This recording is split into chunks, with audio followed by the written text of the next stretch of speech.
Hey there, curious minds. Today, we're diving into the world of the Celts, an ancient people whose legacy has shaped much of Europe's history, art, language, and culture. From their fearless warriors and intricate art to their mysterious rituals and connection to nature, the Celts were anything but ordinary. They've been called wild, mystical, and elusive. But who were they really? Where did they come from?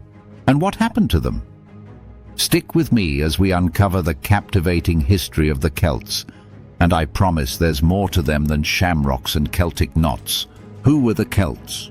The Celts were not a single unified people, but rather a collection of tribes that shared similar languages, cultural traditions, and religious beliefs. They lived across vast regions of Europe, including what are now Ireland, Scotland, Wales, England, France, Spain, and even parts of Turkey.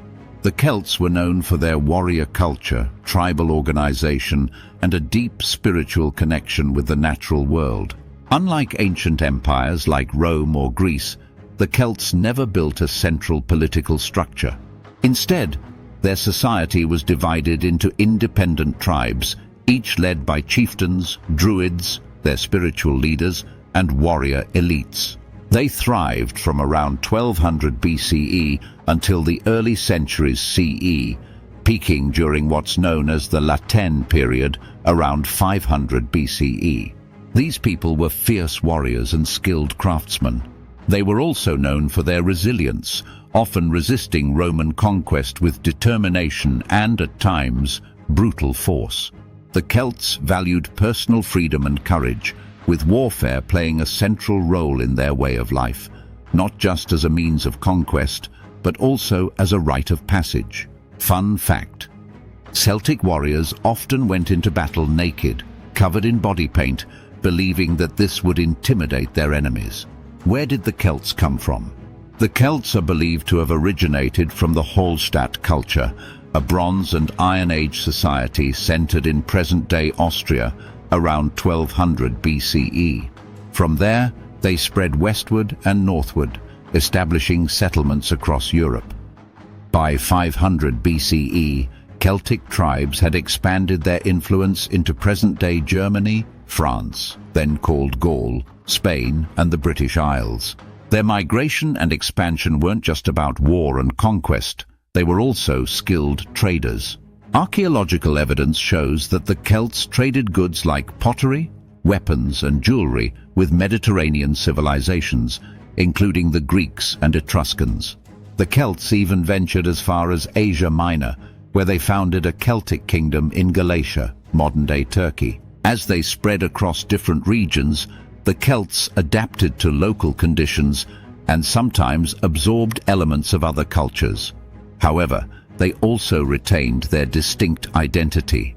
Despite regional differences, Celtic tribes shared a common thread in their languages, religious practices, and art styles, which helped them maintain a strong sense of unity even without political centralization. Fun fact: the Galatians mentioned in the Bible's New Testament were actually Celts. St. Paul's letter to the Galatians was addressed to this group. What were the Celts known for? The Celts were known for their bravery in battle, intricate art, and spiritual traditions. Their warriors were feared across Europe. The famous Gaulish leader Vercingetorix, for example, led a fierce rebellion against Julius Caesar during the Roman conquest of Gaul in 52 BCE, almost bringing the mighty Roman Republic to its knees. Beyond warfare, the Celts excelled in craftsmanship, especially metalwork. Their swords, shields, and jewelry were often adorned with swirling designs, knotwork, and animal motifs. These intricate designs symbolized concepts like life cycles, spirituality, and the interconnectedness of nature. Celtic art didn't just focus on beauty, it carried deep meanings and reflected their worldview. One of the most intriguing aspects of the Celts was their connection to nature and the divine. They worshipped gods and goddesses tied to natural forces, such as the sun, rivers, and forests, and performed rituals in sacred groves. Oak trees and mistletoe held special significance for them, and their spiritual leaders, the Druids, conducted ceremonies, including human sacrifices, to maintain balance in the universe. Fun fact: Halloween actually has Celtic roots. The Celts celebrated Samhain on October 31st, marking the end of the harvest season and the beginning of winter. They believed that on this night, the boundary between the living and the dead blurred, leading to the spooky traditions we still celebrate today. The Celtic languages and traditions. The Celts spoke several closely related languages, which today are grouped into two branches, Goidelic and Brythonic. Goidelic languages evolved into modern-day Irish, Scottish, Gaelic and Manx, while Brythonic languages developed into Welsh, Breton and Cornish. Though many of these languages have struggled to survive, efforts to preserve and revive them continue to this day. Celtic traditions revolved around storytelling, music and festivals. The Celts didn't rely much on written records. Instead, they passed down their history and myths through oral tradition. Bards and poets held prestigious roles in society, preserving the tribe's heritage through epic tales and songs.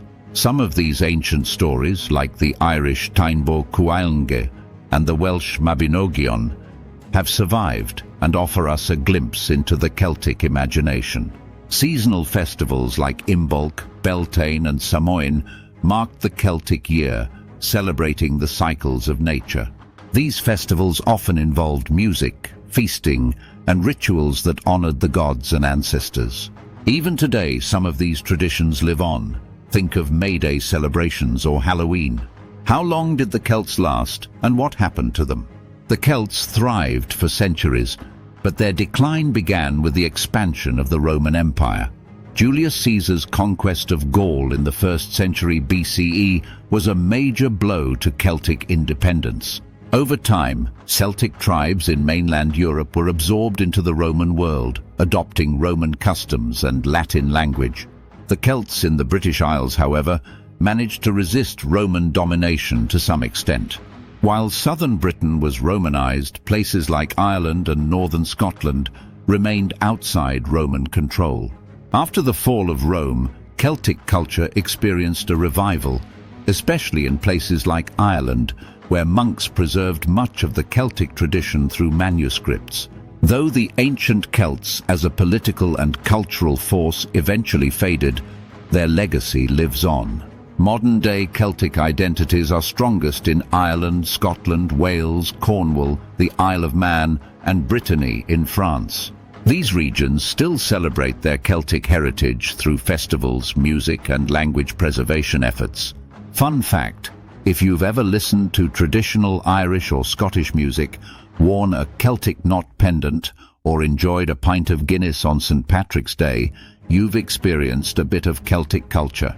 And that's the story of the Celts, a people whose influence spread across continents and continues to shape cultures today. From ancient warriors and mystical druids to modern-day festivals and languages, the Celtic legacy is alive and well.